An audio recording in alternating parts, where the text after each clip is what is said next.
जय हिंद दोस्तों, मैं महेंद्र शर्मा स्वागत करता हूं मेरे YouTube चैनल में आपका। उम्मीद करता हूं आप खुश और स्वस्थ है। दोस्तों आइए दिखाते हैं आप पाक मीडिया की हमने आपके लिए अलग अलग चैनलों से उठाई एक डिबेट, जिसमें कैसे ये पाकिस्तानी अब बौखलाए हुए हैं और एक साजिद तरार तो ये बोल रहा है कि अभी जो अमेरिका की बिल में पाकिस्तान के खिलाफ संसद में एक जो बिल आया है वो बिल भी भारतीय ने लिखा है।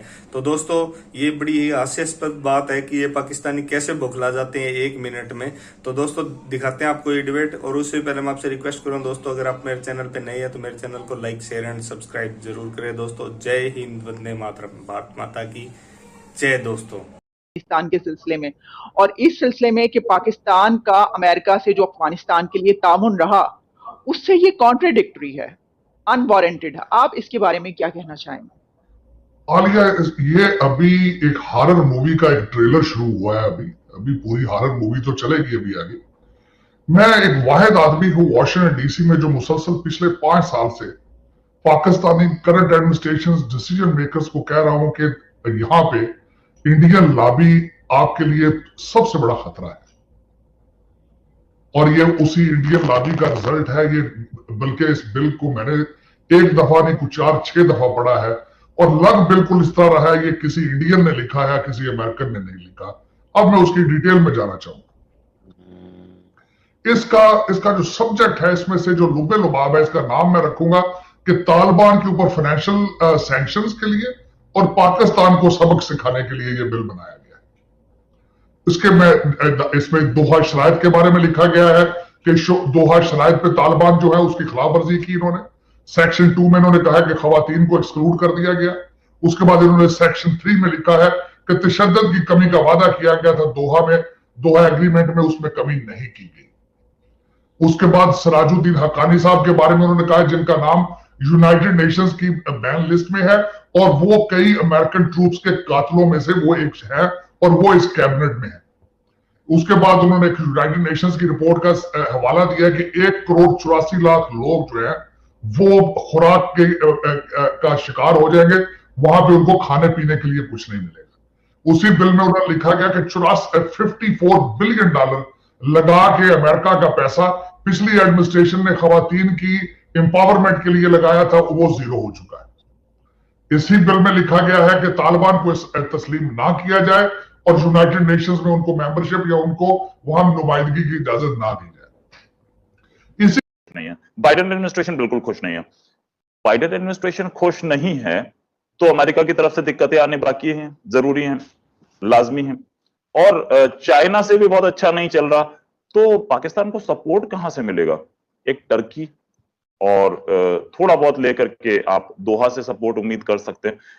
बाकी पाकिस्तान के पास सामने अब तो मुझे लग रहा है कि बहुत मेजर चैलेंज है कि भाई कहां से इंटरनेशनल सपोर्ट आएगी और कहां से पैसा आएगा, क्योंकि एक्सपोर्ट तो बहुत ज्यादा है नहीं। एक्सपोर्ट इंपोर्ट जिसे बोलते हैं कि बैलेंस ऑफ पेमेंट तो पाकिस्तान के अगेंस्ट ही जा रहा है इस समय। तो जी बिल्कुल, आप ठीक कह रहे हैं। इस वक्त कहीं से सपोर्ट आता हुआ नजर नहीं आ रहा। अगर ये सऊदी अरब की बात करें तो सऊदी अरब तो वही करता है जो अमेरिका कहता है उसको। अगर अमेरिका कहेगा तो सऊदी अरब हेल्प कर देगा, अगर अमेरिका मना करेगा तो सऊदी अरब तो पहचानने से भी इनकार कर देगा। इसी तरह से जो इन्होंने सो कॉल्ड ओआईसी बना रखी है जिसमें सारी इस्लामिक कंट्रीज हैं, तो वो भी कोई मदद नहीं करेंगी। वैसे भी इस्लामिक कंट्री का बड़ा एक रिकॉर्ड रहा है कि उन्होंने कभी किसी दूसरी इस्लामिक कंट्री का साथ नहीं दिया है अगर वो कमजोर हो। हर जगह पे रोहित जी पैसा ही आपको मजबूती देता है। अगर पैसा ना हो और इकोनॉमी वीक हो तो चाहे वो कोई कंट्री हो या इंडिविजुअल हो, लोग छोड़ के साइड पे हो जाते हैं। एक दफा कोई मदद कर देगा, चले कोई कंट्री सामने आ जाएंगे, हो सकता है किसी का नाम हमारे इस वक्त माइंड में ना आ रहा हो, लेकिन कुछ कंट्रीज हो सकता है आगे बढ़कर आएंगे, चलो इनको सपोर्ट कर देते हैं। लेकिन वो कब तक सपोर्ट करेंगे? एक बार दो बार जब आपको अपने ना आपने कोई इस तरह की चीज यहाँ पे बना रखी है कि कोई इन्वेस्ट करना चाहे, ना आप एक्सपोर्ट करने के काबिल हैं, कुछ आपके पास एक्सपोर्ट करने के लिए भी कोई चीज नहीं है, तो कोई कब तक आपको खाना देगा? कोई कब तक आपका घर चलाएगा? ऐसा नहीं होता। लोग भाग जाते हैं, एक बार करेंगे, दो बार करेंगे, फिर कहेंगे यार ये तो मतलब परमानेंट ही हमारे गले पड़ गए। लेकिन इन्होंने ऐसा कुछ ना प्लान किया। हमारे यहाँ पाकिस्तान में बड़ी प्रॉब्लम है कि ये आज में जिंदा रहते हैं। ये कहते हैं कल की कल देखी जाएगी। ये अपना फ्यूचर प्लान ही नहीं करते कि यार अगर कल तक तुम फिर जिंदा रह गए तो क्या करोगे, क्या खाओगे। इनको लगता है कि बस आज का दिन है, जो कुछ करना है आज ही कर लो, उसके बाद कल की कल देखी जाएगी। जब कल आता है तो फिर वही प्रॉब्लम सामने आती है।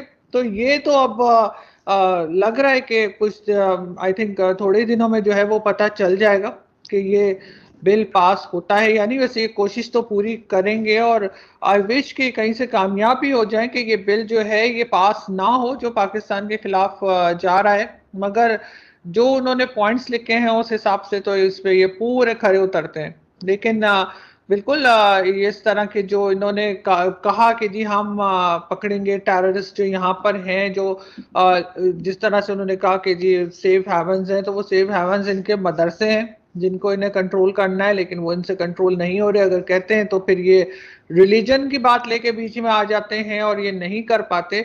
FATF में भी तो अभी तक फंसे ही हुए ना, FATF भी तो चल ही रहा है इनका। अगर FATF ने भी ग्रे से ब्लैक कर दिया तो और वो जैसे कहते हैं ना लेने के देने पड़ जाएंगे। तो ये सिचुएशन है, तो क्या ये उसी सिलसिले की एक कड़ी है या फिर एब्सोल्युटली नॉट का रिजल्ट? नोट किया था।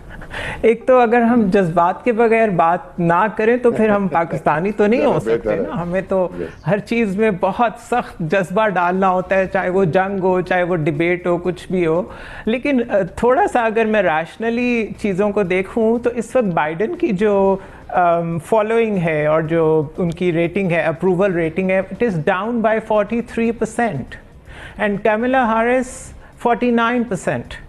और डिस्कशंस ये हो रही हैं कि क्या 2.5 years मिड टर्म के करीब जाके कोई ऐसी सूरत हाल हो सकती है कि बाइडन स्टेप डाउन करें because he has not handled Afghanistan debacle जिस तरीके से होना चाहिए था, जिस तरीके से अमरीकी समझते हैं होना चाहिए था।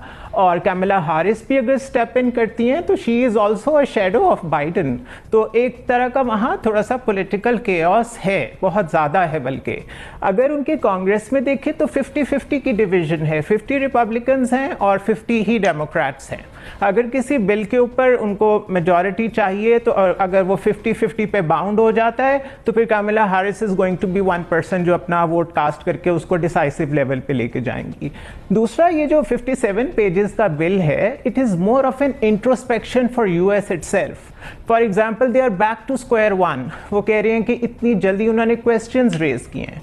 उन्होंने कहा इतनी जल्दी वहाँ पे इलेक्टेड गवर्नमेंट कोलैप्स कैसे कर गई, ड्रग्स कार्टेलिंग वापस कैसे आ गई, ह्यूमन राइट्स इतनी जल्दी रिवर्स कैसे हो गए, इवैक्यूएशन अभी तक कंप्लीट क्यों नहीं हुई US की, अमेरिकन सिटीजन्स की।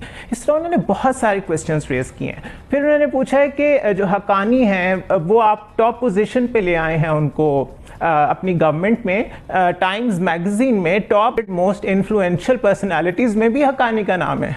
तो उनको भी पूछ लें कि ये क्या हो रहा है, वेयर आर वी हेडिंग। तो साथ साफ कह रहे हैं कि रिकग्नाइज नहीं करेंगे हम उनको UN में। तो बेसिकली वो इंट्रोस्पेक्शन के साथ साथ एक अपनी स्ट्रैटेजी डिवाइस करने की कोशिश कर रहे हैं, जो कोई नई स्ट्रैटेजी नहीं है। वो वही है जो 9/11 में थी, जो कि इमोशंस पे और विम्स पे और सेंटिमेंट्स के ऊपर बेस कर रही है कि अमेरिकन पब्लिक को इतना नुकसान हुआ, इतने डॉलर्स का नुकसान हो गया, इकोनॉमी कोलैप्स कर गई, ह्यूमन राइट्स, जर्नलिस्ट, ब्ला ब्ला ब्ला। अभी भी अमेरिकन वहां बैठे हुए, उन्हें वापस कैसे लाएंगे, who is with Taliban, non state actors वहां कौन से हैं, ये सब कुछ इन्हें अब याद आ रहा है आफ्टर द डिफीट। रियली? तो आई डोंट नो, ये एक ऐसा बिल है जो बड़ा कंट्रोवर्शियल है इन माय ओपिनियन, बिकॉज इसमें वही बातें डिस्कस हो रही हैं जो पहले हो रही थी। अब बल्कि कह रही हैं कि al-Qaeda is stronger than ever, जबकि general Petraeus, general McMillan, general Milley, जिन जनरल्स ने यहाँ पे